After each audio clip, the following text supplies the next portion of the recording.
So we've got a snatch session today. We're gonna get warmed up. Just gonna start off with some pancakes into press. I love this because it's kind of a double bubble here. We're gonna be hitting the adductors and the hips whilst warming up the overhead position. So I'm just leaning forward and then pressing into the overhead, controlling the lower back to the traps, and then again returning. You'll feel super stiff on the first few of these, so don't worry if the range of motion is short.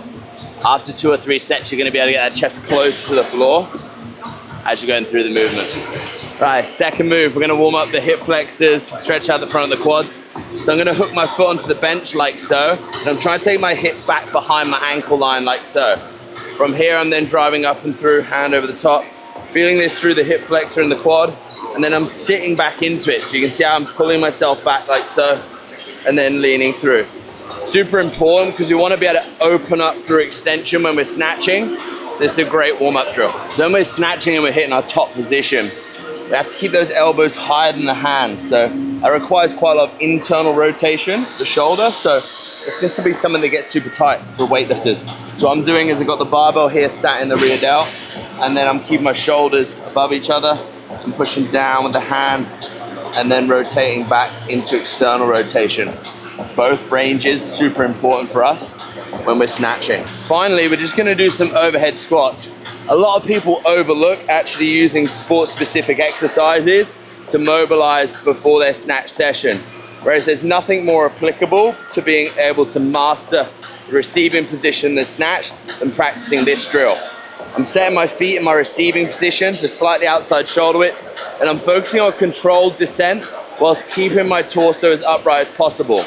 Over the period of the set, you'll find that you'll be able to get deeper and deeper whilst maintaining this good position. Don't be afraid to have a little sit in the bottom, feel the stretch, and then drive out using the legs like so.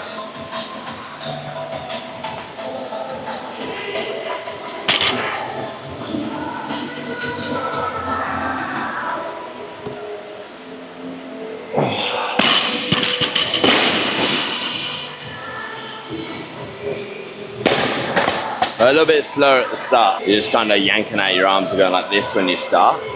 Won't be a problem at this weight, but when it gets heavy, if you do that, it's going to pull you out of position off the floor.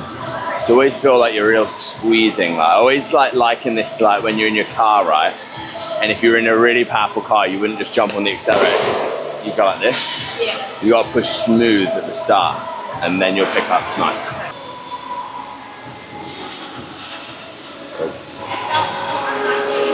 Now when you finish, don't forget that after your extensions, let those elbows lead at the top, yeah? So the bar's continuing to come here. Yeah. Like I think of it like this, but after I hit the top position of snatch, it's like I'm trying to pick my t-shirt up with the bar. So you have to make sure you're still finishing through here, whereas you're just coming up at the moment and then just kind of dropping. Yeah. Yeah, you still got to finish.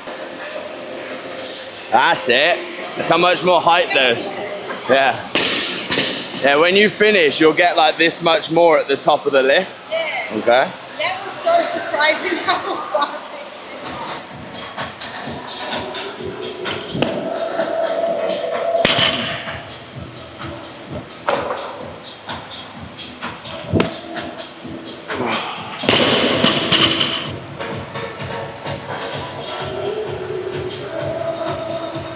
Most common mistake you see of people warming up?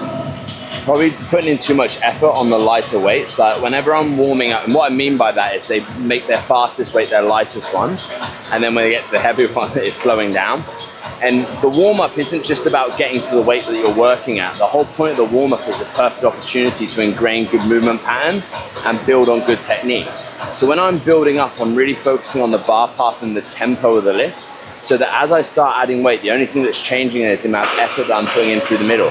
That's why when you see an elite level lifter lift, everything looks the same no matter what the weight is on the bar.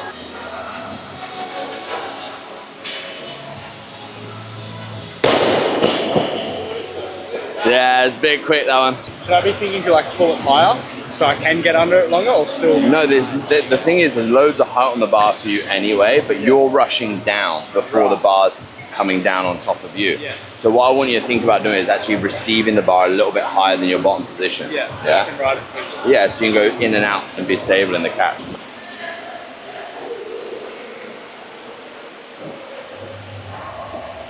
Yeah, that's fucking beautiful. That is very good. Very good. Yeah, nice. Just tired of the whole one. Yeah, good. So a lot of athletes will struggle if they've got really good mobility and good speed of just diving to the bottom position before they've even finished the lift. What we're focusing on there is receiving the bar just a little bit above the bottom position. So he's in control of the bar before it hits the bottom. This allows the athlete to catch the bounce straight out the bottom and be a lot more efficient, which is crucial if you're cycling a barbell as well. The only thing is, I feel like the bar's a little bit more full. Yeah, so in the start position, what you're doing when you're setting up is you're putting the weight into your heels. So you're doing this before you start. Now, naturally, this is what people do. They think, okay, the weight feels forward, so I need more weight in my heels. But what that actually causes is through extension, if there's more weight in the heels at the start, there's even more movement forward during extension. So you actually need to do the opposite. If you feel like the bar's in front of you through the lift, make sure you find the weight in mid-foot before you initiate, and that'll help you stay here longer rather than getting transfer in this direction.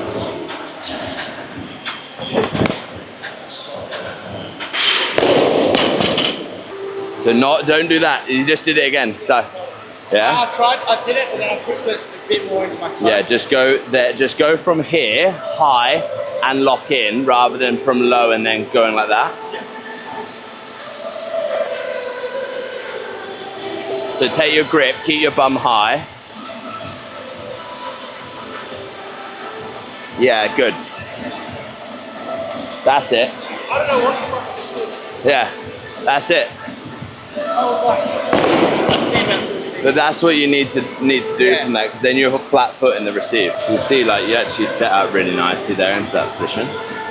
I just kind of didn't. Look at the height on it through the middle, though. Yeah, I didn't think through the middle. I was kind of like. But that's like the fastest part, that lift through the middle bit. After you've hit extension, all you should be focusing on is, like I said, what you're doing into the receive. Oh, yes. Good lad. Well done. Good.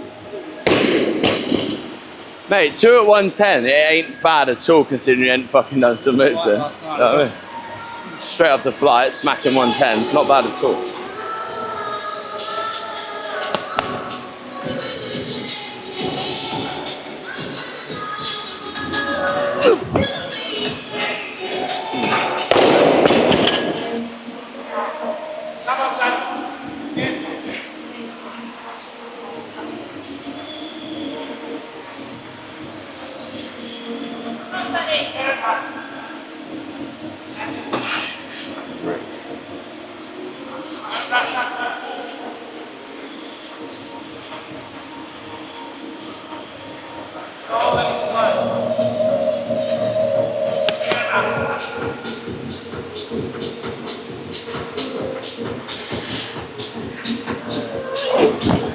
Oh!